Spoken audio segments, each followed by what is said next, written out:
Hello everyone, my name is Jade and I am your instructor for this course, Research Methods in Social and Health Services in summer 2016. So before we get into the details of what this course is all about, what to expect, I figured we should back up a little bit and talk about why we're here. So I'm assuming that you're here because this course was required for your degree or for your diploma, or you're already working in a social services or health field and you would like to learn more about how research is done in these fields. Either way, it's kind of assuming that research is really important, right? It's saying that research is worth spending a whole semester discussing and focusing an entire course on it. But let's back up and talk about why it's interesting and why it's important. And so, in sum, why do research? Well, have you ever wondered how many people in New England are infected with the Zika virus? What are my chances of being infected? Why are there so many mass shootings in America? How can I convince my uncle or anybody in your family to stop smoking? Or maybe most commonly of all, if I wanted to lose weight and be healthy, should I have a low-carb diet, a low-sugar diet, the paleo diet, the eat whatever you want diet, or something else? These are all really important questions, and we cannot answer them without research. And research, when it comes to health research, is a process of systematically investigating a single and well-defined aspect of physical, mental, or social well-being. So why systematic? And why well-defined? And why have this complicated process of doing research anyway? Why not just rely on what our senses can tell us, what our intuition tells us, what our logic tells us? Well, there are a lot of pitfalls that can come from just giving our best guess or, believing in the first thing that we are told. And here's a really good example of that. American Morning, the most news in the morning, period. Weekdays 6 Eastern. Evan was diagnosed with autism in 2005. Without a doubt in my mind, I believe vaccinations triggered Evan's autism. We do believe because we were the witness with our child, a first-hand witness after we came home from the doctor's office and saw this regression of a child that was perfect and then slowly fading away. The American Academy of Pediatrics and others continue to say that there is no link between vaccines and autism. They go on to say that the risk of not vaccinating could be even worse. What do you say about why, first of all, they're reluctant to talk about any possible link between vaccines and autism? Well, when you really think about it, the reason why is because there is such a huge business in pharmaceuticals. Paul Offit is one of these doctors who said one of the reasons why fear of vaccines exists is because of the power of the anecdote, as he puts it. We're up against personal and compelling stories, and we have to find a way to make real science more compelling. He's somebody who also says that there are preventable diseases that people are dying from, that children are dying from because they're not getting vaccinated. People are also dying from vaccinations. Evan, my son, died in front of me for 2 minutes. So you ask any mother in the autism community if we'll take the flu, the measles, over autism any frickin' day of the week. So I think they need to wake up and stop hurting our kids. And we're not telling people not to vaccinate. I don't understand why it's so freaking hard to comprehend we deserve safe shots. And a safer schedule. You have been able to say that your son is healed from autism. That is also something that the medical community says is not necessarily possible. Right. Explain how you were able to get him from the way he was 2 or 3 years ago to where he is now, which is practically functioning recovered from autism, like thousands of other kids that are doing it, following biomedical treatment, which is basically changing the diet, giving vitamins and supplements, and detoxing the body from metals or candida, which I never did a chelation with Evan. I just did all the other biomedical treatments, and he recovered. And the reason why the medical community has such a hard time with this is because we are treating and healing a vaccine injury. So I'm begging in this book, Empowering Parents. You hear story after story of parents taking medicine into their own hands. This is truly a revolution. Is there a danger in putting medicine into your own hands? Because technically you're not a doctor. Some of the other mothers in this book that talk about what they've done are not doctors as well. Right, it's really hard. And I should say take your child's health into your own hands. It's not like we're compounding medicine in our kitchen. I think greed has made it so almost impossible, though, to change the schedule until all the parents start shouting and screaming. This is ridiculous. You're hurting our kids. Okay, so this is a well-known individual, Jenny McCarthy, talking about autism and vaccines and giving a very sensational and dramatic account about how her son got autism from a vaccine shot, and also how she was able to give him these treatments with vitamins and whatnot and have him recover from it. So let's take a closer look at some of the problems with this account. Number one, these are, by the way, some of the common errors in our thinking. So this does not just apply to Jenny McCarthy.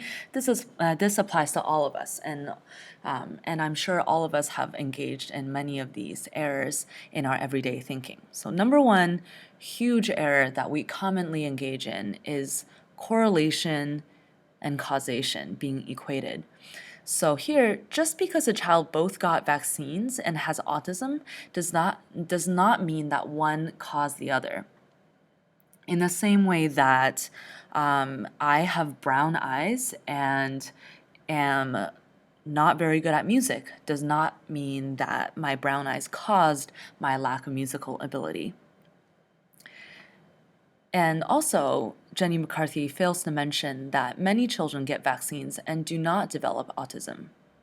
So in this case, it is a overgeneralization also. Just because of this pattern of events was observed in one child does not mean it applies to other children. So often we'll see news reports or even research reports saying, oh, this happened to so-and-so, and this was true here, and then blowing this up out of proportion and applying to every other case. And we don't know that this pattern of events would be observed in other children because there is no documentation. For example, for the recovery from autism using these vitamin supplements. Another big error of our everyday thinking is, like mentioned in the video, using anecdotal evidence and using selective observation. So often we say, oh, remember that one time this thing happened, therefore it must be true. Or, my cousin said that the paleo diet worked really, really well for her, so obviously that's the best diet to use. But this is often not the case, that one anecdote represents the whole truth or the overall picture. So just because we heard it from one parent of this seemingly miraculous thing happening with autism and vaccines does not mean that it applies to other children. And often anecdotal evidence too is not accurate. Just because she has a very personal feeling and strong emotions attached to this anecdote does not make it true. And lastly, a major error is assuming untested premises. So how do we know that Jenny McCarthy is a reliable source of information? So I'm not necessarily saying that she's lying or willfully trying to mislead us, but being a parent, someone is very emotionally invested. Being someone who maybe was convinced by someone else who was really persuasive does not mean that this messenger is a good source of information. So we want to make sure that our premises and our information are coming from the correct place. And also, there was this big implication in Jenny McCarthy's words that the general scientific community is all in cahoots to sell vaccines, that somehow scientists are all benefiting from the sales of vaccines. And I can tell you right now that that is not true. So we see these common errors of thinking leading to this very erroneous outcome, which I hope you all know by now that vaccines do not cause autism, and it is actually very harmful for children to not be vaccinated from the common diseases that are preventable. So this sort of illogical and erroneous thinking is leading to anecdotal reports that are leading to real health consequences that are not at all good for our children.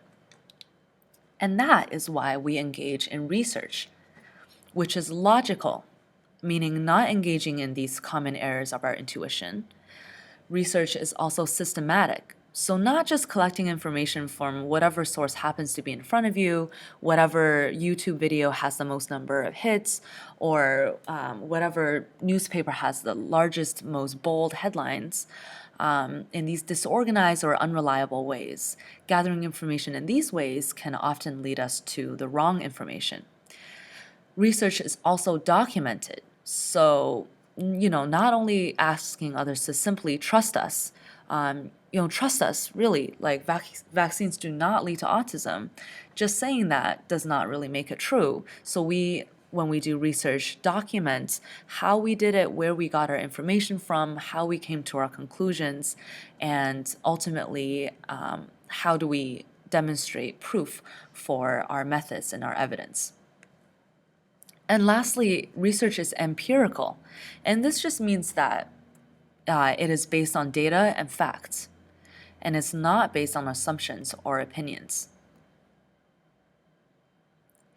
And with all of these ways that research is protected, the way that it's logical, systematic, documented, and empirical, it leads to knowledge that is more trustworthy and useful than personal opinion alone.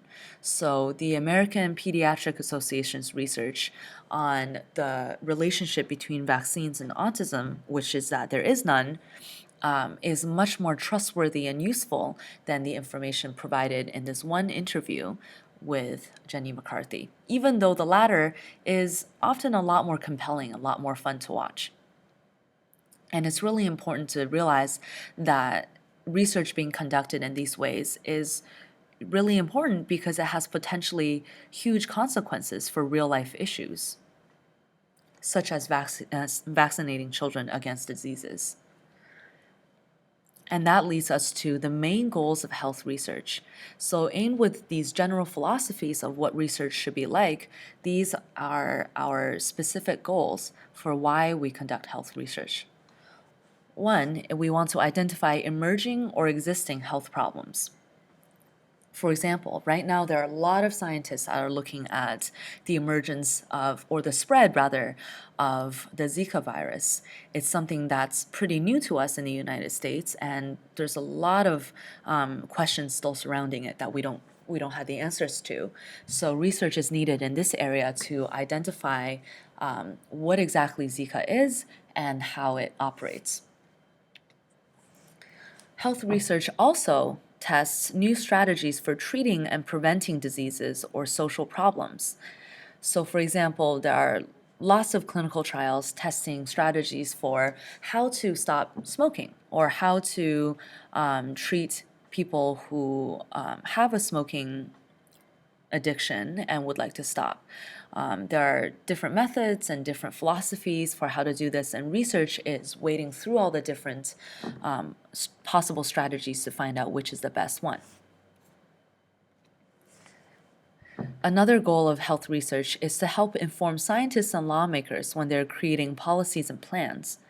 So one big example that you may think of is how scientists are testifying in Congress, talking about climate change and talking about how human activities and industrial activities are contributing to the warming of the planet and changes in the climate, which are predicted to result in disastrous consequences for the human race.